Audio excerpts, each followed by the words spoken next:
하나님께서 오늘 우리에게 주신 말씀은 출애굽기 34장 29절부터 35절까지 말씀. 제가 가지고 있는 성경책으로는 구약성경 135페이지, 구약성경 135페이지에 있습니다. 출애굽기 34장 29절부터 35절까지 말씀 다 찾으셨으면 저 한 절 여러분들 한 절 교독해서 읽도록 하겠습니다. 다 찾으셨습니까? 교독하겠습니다. 모세가 그 증거의 두 판을 모세의 손에 들고 시내산에서 내려오니 그 산에서 내려올 때에 모세는 자기가 여호와와 말하였으므로 말미암아 얼굴 피부에 광채가 나나 깨닫지 못하였더라.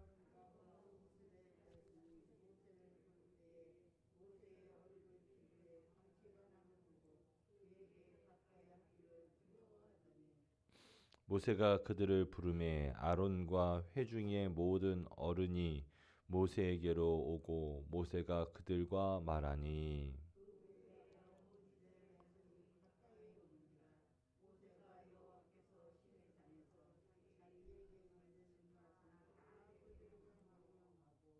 모세가 그들에게 말하기를 마치고 수건으로 자기 얼굴을 가렸더라.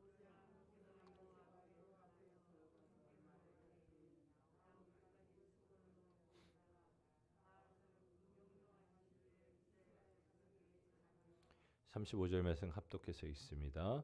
이스라엘 자손이 모세의 얼굴의 광채를 보므로 모세가 여호와께 말하러 들어가기 다시 수건으로 자기 얼굴을 가렸더라. 아멘. 할렐루야. 오늘 이 새벽 예배에 오신 여러분들 한 분 한 분을 예수님의 마음으로 사랑하고 존경하고 축복합니다. 자, 오늘은 이제 출애굽기 34장 29절부터 같이 말씀을 나눌 텐데 하나님은 직접 모세에게 613개 그리고 그 중요한 내용들을 설명해 주면서 말씀을 주셨고 그 말씀 중에 중요한 10가지의 말씀을 돌판에 직접 써서 주셨었죠. 그러나 하나님 앞에 악을 행하고 하나님과 동떨어진 그 삶을 바라보면서 모세가 그 돌판을 깨어버렸죠. 그 사건은 단순히 돌판이 깨어진 사건이 아니라 하나님의 마음이 깨진 사건이고 하나님과의 관계가 깨진 사건이라고 말씀을 드렸어요. 그리고 다시금 하나님께서 이제 그 관계를 회복하기 위해서 언약을 맺으시고 다시금 이제 관계를 회복하기 위하여 하나님께서 직접 먼저 손을 내미시고 또 모세가 하나님 앞에 간청함으로 하나님께서는 다시금 모세에게 산으로 올라오라 라고 말씀하셨습니다.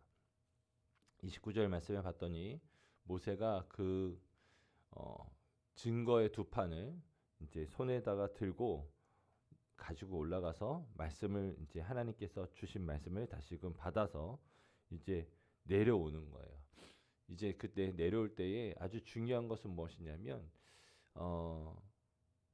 29절 중반부에 모세는 자기가 여호와와 말하였으므로 말미암아 얼굴 피부에 뭐가 나타나요?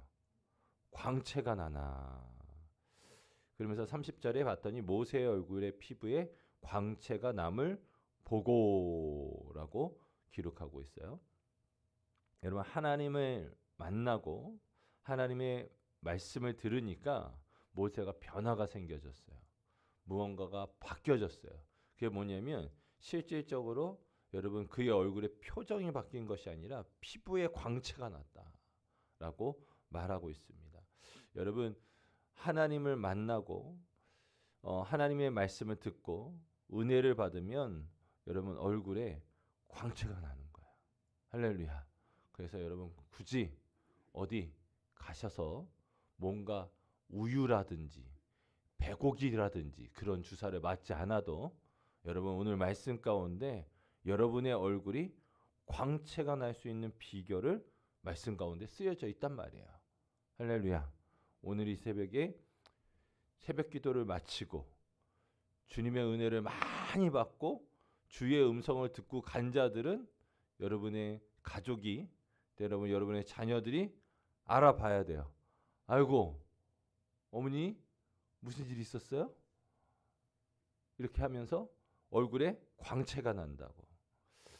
저는 여러분들 정말로 주님의 말씀을 통해서 여러분의 얼굴이 정말 바뀌어졌으면 좋겠어요. 누가 봐도 저분은 예수 믿는 사람이야, 예수 믿는 분이야 라고 하는 그러한 모습들이 나타나기를 예수님의 이름으로 축원합니다. 근데 예수 믿었는데 얼굴이 오만상이고 그냥 인상을 쓰고 있고 그러면 여러분 되겠습니까? 여러분의 얼굴이 전도지예요. 다른 게 전도지가 아니라 여러분의 얼굴이 전도지입니다. 저희 모교회 목사님이 저기 압구정동 광림교회, 그때 당시에 광림교회가 가장 부흥할 시기에 부목사님이셨어요. 김선도 감독님께서 그때 이제 한참 교회를 세워갈 때에 부교역자로서 수석 부목사까지 하시다가 이제 저희 교회 담임자로 오셨던 목사님이셨어요. 근데 이제 목사님께서 하셨던 간증 중에 하나가, 가장 많이 간증하셨던 것 중에 하나가 이제 본인이 이제 출근을 하다 보면 항상 주목되시는 분이 있는데, 이제 광림교회는 직원들도 많고 성도들도 많은데 본인은 출근하면서 항상 보이는 분이 한 분 있대요. 그러면 거기에 여러분 압구정동 광림교회 진짜 난다긴다 하는 분들이 많이 다니신단 말이에요. 정말로 그 지역에서 좀 목에 힘 좀 주고 좀 큰 소리를 낼 수 있을 만큼 그런 분들이 많아요. 왜냐하면 김선도 감독님 자체의 마인드가 고지론, 상위 3%가 세상을 바꾼다라고 하는 생각을 가지고 계시기 때문에 엘리트주의 뭐 이런 목회를 했었기 때문에 많은 분들이 거기에 갔었단 말이에요. 그랬는데 그렇게 흔히들 이야기하는 정말 난다긴다는 분이 아니라 항상 만나면 기분 좋고 어떻게 저분은 저럴 수 있을까 할 정도로 환한 분이 계신데, 그분이 누구냐면 교회 청소하시는 권사님이셨대요. 광림교회에 5년 동안 계시면서 그분이 사실상 그렇잖아요. 교회 청소를 한다는 건 굳은 일을 하는 것이고 남이 버린 일을 치우는 일이고, 여러분 그렇게 어떻게 보면 남들이 봤을 때 허드렛 일을 하는데 그분의 얼굴은 환하다는 거예요. 그러니까 본인이 5년 동안 보면서 정말로 가장 은혜 받은 분을 떠오르면 그분이 떠오른다는 거예요.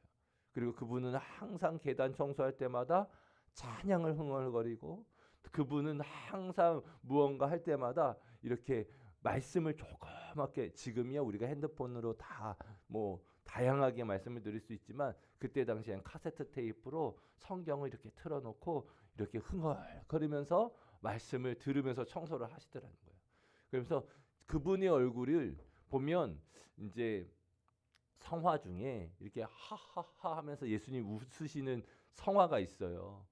그 성화가 항상 떠오르는 분이 계신다라고 말씀하셨거든요. 저는 여러분들의 얼굴도 그러셨으면 좋겠어요. 저분을 보면 예수님의 얼굴 같아. 저분은 진짜 은혜 받은 분 같아. 할렐루야.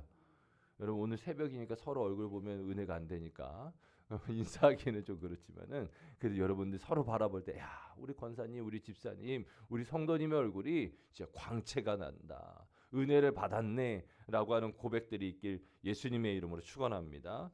그러면서 뭐라고 얘기하냐면 그 광채가 날 때에 사람들이 뭘 했냐면 두려워하더니 라고 기록하고 있어요. 여러분 그 광채가 날 때, 은혜 받은 모습들이 확 드러날 때에 사람들이 뭐 했다? 두려워했다는 거예요. 여러분 우리는 그렇게 생각을 해요. 무언가 다른 사람들보다 더 많이 가지면, 더 많이 알면 사람들이 나를 무시하지 못할 거야. 때로는 나를 두려워할 거야. 나를 인정할 거야 라고 생각합니다. 그런데 여러분 아세요? 세상은 우리보다 더 많은 걸 소유하고 있어요. 우리가 아무리 무언가를 더 가지려고 노력을 해도 여러분 세상은 우리보다 더 많은 것을 가지고 있어요.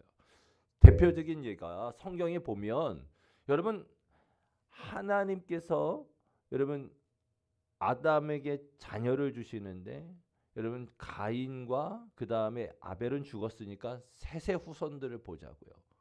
족보를 보면 여러분 가인의 후손에 대해서 나오고 셋의 후손에 대해서 나오는데 여러분 가인은 살인자고 하나님 앞에 죄를 범한 자예요. 그러면 여러분 이 인생이 어떻게 돼요? 쪼그라들고 여러분 어려움이 생기고 여러분 자식들이 여러분 저주받고 그래야 되는데 여러분 가인의 족보를 한번 보세요. 두발가인부터 시작해가지고 여러분 도시를 만들고 여러분 금속을 재련하고 악기를 만들고 목축을 시작하는 일들 들으니까 어떤 무언가 그 당시에 어떤 산업혁명을 이끌어가던 사람들이 다 가인의 후손들이에요. 그런데 셋의 후손들은 뭐 보잘 게 없어. 나오는 게 그저 나오는 게 뭐가 있냐면 뭐 에노스 때 하나님의 이름을 불렀더라. 에녹은 평생 하나님과 동행했더라. 이 정도지. 뭐가 없어요. 뭐 가인의 후손들은 뭐 다들 뭔가 만들고 뭔가 개발하고 무언가 시작하는 사람들이에요. 그러니까 인간적인 기준으로 봤을 때 여러분 누가 능력 있는 자들이냐면 가인의 후손들이 능력이 있었어요. 근데 여러분 아세요? 하나님 누구를 쓰셨냐면 능력 많고 지식 많고 대단한 가인의 후손을 쓰신 것이 아니라 때로는 보잘것없고 별거 아닌 것 같지만 믿음을 가지고 있었던 셋의 후손을 들어 쓰셨어요. 아멘이십니까? 그렇게 해서 어떻게 됐어요? 결국은 그 잘난 그 세상, 그들이 떵떵거리며 사람들한테 위시되던 그 모든 세상 하나님께서 물로 심판하셨죠. 그래서 이 세상에는 가인의 후손이 남아 있을 수 있어요, 없어요? 없죠. 노아의 홍수 때 다 죽었으니까. 아무리 난다 긴다 해도 여러분 하나님 손에 붙들려 있는 자들이 세상을 끌어가게 되어져 있는 줄 믿으시길 바랍니다. 특별히 여러분 앞서 말씀드렸던 것처럼 우리가 무언가를 소유하면 세상이 두려워할 것 같지만 그렇지 않아요. 여러분 초대교회에 여러분 많은 사람들이 예수 그리스도께서 십자가에서 죽은 이후에 여러분 두려워하고 걱정했어요. 그런데 그들이 성령을 받고 주님의 부활을 경험하고 그들이 주의 말씀을 확고히 믿은 다음부터는 그들이 어떻게 됐어요? 성령 충만하면서 방언이 나오고 성령의 역사가 나타나면서 주의 말씀을 증거하면서 놀라운 기적들이 일어나니까 사도행전 2장 43절 말씀에 사람마다 두려워하는데 사도들로 말미암아 기사와 표적이 많이 나니라고 말하고 있어요. 여러분 사람들마다 뭐 했어요? 두려워했어요. 누구를? 그리스도인들을, 사도들을 두려워했다니까요.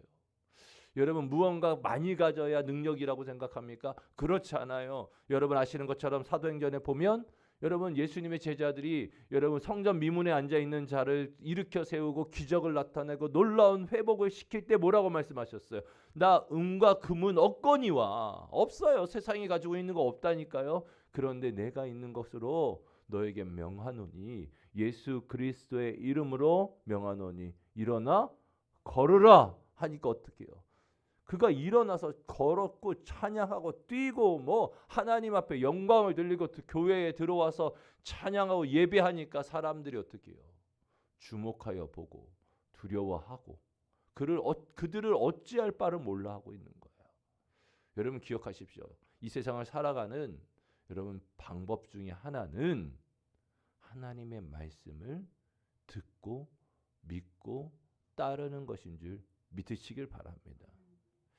자, 그러면서 31절 말씀에 봤더니 모세가 그들을 부르매 아론과 회중의 모든 어른이 즉 장로들이 모세에게 오고 모세가 그들과 말하니 후에야 온 이스라엘 자손이 가까이 오는지라. 그러니까 어떻게 보면 아론과 어떻게 보면 회중의 어른들이 먼저 모세를 만나서 이야기를 하니까 그제서야 좀 안심이 돼서 나머지 회중들이 모세에게 가까이 왔고 모세가 여호와께서 시내산에서 자기에게 이르신 말씀을 다 그들에게 어떻게 했어요? 명령했어요. 여러분 다시금 여러분 하나님께서 맺으신 언약을 모세는 이스라엘 백성들에게 선언하고 전하였어요.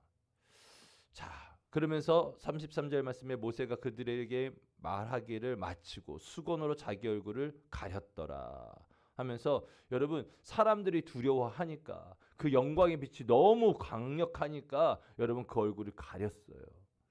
자, 그러면서 이게 어떤 일시적인 현상이었냐? 그렇지 않았던 것 같아요. 34절 말씀해 봤더니 그러나 모세가 여호와 앞에 들어가서 함께 말할 때에는 나오기까지 수건을 벗고 있다가, 그러니까 하나님을 만날 때는 수건을 벗고 있다가 나와서는 그 명령하신 일을 이스라엘 자손에게 전하며 이스라엘 자손이 모세의 얼굴의 광채를 보므로 모세가 여호와께 말하러 들어가기까지 어떻게 했어요? 수건으로 자기 얼굴을 가렸더라. 여러분 보세요. 불편하고 귀찮하지 않을까요? 어떤 때는 계속 수건을 썼다가 벗었다가 썼다가 벗었다가. 여러분 이거 잘못 말씀을 보면 무언가 문제가 생긴 것 같지 않아요? 예수 하나님의 말씀을 받았고 은혜를 받았을 뿐인데 뭔가 좀 불편해. 우리가 생각했을 때 좀 불편하고 귀찮을 수 있어요. 그잖아요. 그냥 편안하게 얼굴을 열고 다니면 되는데 뭔가 썼다가 벗었다가 썼다가 벗었다가 하면 불편할 수 있겠죠. 여러분 하나님을 만나면, 하나님을 경험하면 여러분 때로는 어떤 불편함이 생길 수 있죠. 대표적인 게 지금 이거 아닙니까?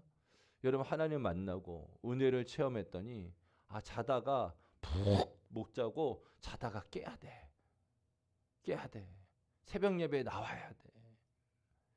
때로는 다른 사람들처럼 그냥 막 사는 게 아니라 좀 절제도 하고 어떻게 해요? 또 생각도 더 많이 하면서 살아야 돼. 앞서 말씀드렸던 것처럼 내 얼굴이 은혜로 광을 발하고 있나 안 발하고 있나 다시금 또 점검도 하고 바라봐야 돼. 내 마음은 어떤가 다시금 바라보면서 점검도 해야 돼. 세상 사람들처럼 살지 않고 예수님처럼 때로는 믿는 사람처럼 살려고 하니까 귀찮기도 하고 불편하기도 하고 거스릴 것도 많아. 그런데 모세는 그것들에 대하여 여러분 원망하거나 불평하지 않아요. 오히려 여러분 이 사람이 수건으로 가린 이유는 뭘까요? 사람들을 배려하기 위함이에요. 그들의 마음 가운데 자꾸 두려운 마음이 있었으니까. 그러니까 사람들을 배려하기 위해서 오히려 그는 얼굴에 수건을 덮고, 그가 귀찮지만 때로는 불편하지만 그런 것들을 감내하고 있죠. 사랑하는 성도 여러분, 저는 오늘 이 말씀 통해서 모세가 백성들을 얼마나 존귀히 여기고 사랑했는지를 좀 깨닫게 됐어요. 여러분 내가 하나님을 만나서 얼굴에 광채가 나는데 여러분 그냥 얼굴 들고 다니면 되지. 얼마나 자랑스러워, 얼마나 좋아. 그런데 사람들이 두려워하는 거예요. 사람들이 조금 가까이 오기를 조심하는 거예요. 그럴 때 어떻게 하는 거예요? 그가 수건으로 덮고 사람들이 언제든지 가까이 올 수 있게끔 여러분 배려하고 존중해 주는 거예요. 사랑하는 성도 여러분, 저와 여러분들이 이러한 배려함이 있기를 예수님의 이름으로 축원합니다. 그래서 이제는 교회가 누군가가 새로운 이들이 찾아오고 방문하고 할 때에 여러분 우리가 말 한마디를 하더라도 때로는 그들에게 다가가더라도 여러분 그 사람들 입장에서 잘 지혜롭게 반응하고 대처할 수 있기를 예수님의 이름으로 축원합니다. 그리고 다른 사람들하고 이야기할 때도 그래요. 사실은 목회자들이 전도하기가 참 어려운 게 뭐냐면 목회자들은 세상 잘 몰라요. 보세요. 만나는 사람들, 관계 맺는 사람들이 다 믿는 사람들이에요. 그러니까 목회자들이 흔히들 이야기하는 베스트셀러, 일반 서적을 읽지 않으면 그들의 언어가 딱 종교적인 언어밖에 안 나와요. 그래서 목회적인 뭐라고 할까요? 수치들을 보면 보통 목사님들이 설교를 하거나 삶을 살아갈 때 600단어 안에서 삶을 살아간대요. 그러니까 그만큼 단어의 폭이 좁을 수밖에 없는 거예요. 그게 다 신앙적인 언어, 성경적인 언어인 거죠. 왜? 설교를 주로 많이 하니까. 근데 여러분 다른 거예요. 세상적인 드라마도 많이 보고 또 사람들하고 듣는 이야기들도 많고 그러면서 조금 더 누군가에게 복음을 전할 때에 종교적인 색채가 더 드러내지 않고 그들이 이해할 수 있을 만큼의 언어로 그들을 설명하고 설득할 수 있는 것이 누구에게 있다? 여러분 안에 있다는 거예요. 저는 소망하는 건 여러분을 통해서 하나님의 은혜가 하나님의 영광이 하나님의 뜻이 온전히 잘 흘러갈 수 있기를 예수님의 이름으로 축원합니다. 그리고 또한 이웃들을 때로는 새로운 오는 이들을 잘 섬기고 돌볼 수 있는 그 배려하는 그 마음도 여러분 안에 있기를 예수님의 이름으로 축원합니다. 말씀을 정리할게요. 여러분 하나님을 만난 사람, 하나님의 말씀을 듣는 자들은 어떻게 해요? 얼굴에 은혜로 얼굴에 광채가 난다. 여러분들의 얼굴이 더 환해지기를 예수님의 이름으로 축원하고요. 특별히 여러분 누가 두려워했느냐? 누구를 두려워했느냐? 말씀을 가진 자들을 두려워한다는 거예요. 세상이 그렇고 여러분 영적인 관계도 마찬가지예요. 원수 마귀는 누굴 두려워하느냐? 말씀을 확실히 믿고 있는 사람들을 두려워해요.